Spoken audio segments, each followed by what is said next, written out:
Hello, this is Alex from phpacademy.org creating this PHP tutorial for the new Boston. Now, we've already looked at an if-else statement which looks something like this. As this stands, it evaluates to true, so we're echoing out the text true. Now, if I was to start a completely new if statement, let's say I wanted to evaluate a few more things down the line. Now, let's create a number 1, and that's going to be equal to 10. Now we can create a number 2, and I'm going to create that also equal to 10. No, we'll just keep number 1, so we'll just keep number itself. So I want to create an if statement to gradually make a few comparisons with this variable.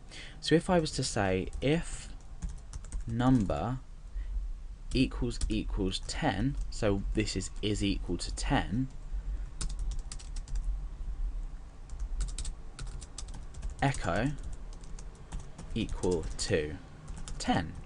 So as it stands, the variable number is equal to 10, therefore this comparison is going to be true, so we're going to be echoing out this text. So let's just test that in our browser quickly. Okay, equal to 10. Now what if I want to say, but hold on a minute, otherwise I want to make another check. So you've seen in my previous examples I've said else, echo, and we could, for example, say not equal to 10, and if I was to change this value here to 11, you'll be displayed with the text not equal to 10 because the variable does not equal 10. But let's scrap this idea of just going straight to else, and I want to say else if.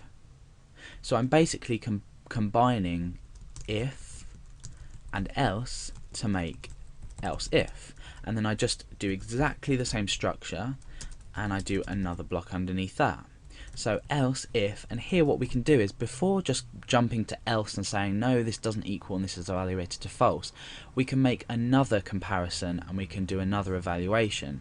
So else if number equals 11,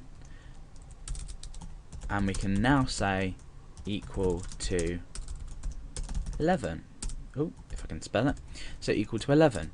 Then what we can do is we can say else not equal, for example. So now what we're doing is we're saying, is the number equal to 10?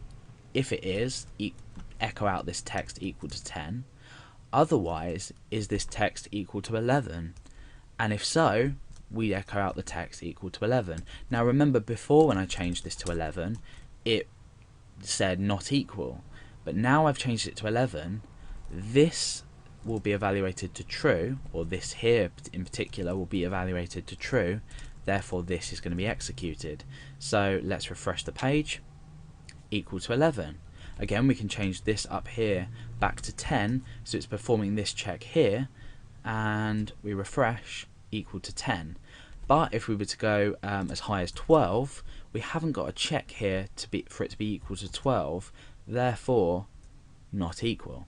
So this is basically, in a nutshell, if-else statements, and they're useful for just making a few more checks before you want to completely say nope, nothing's equal, else, and give the last alternative block to execute.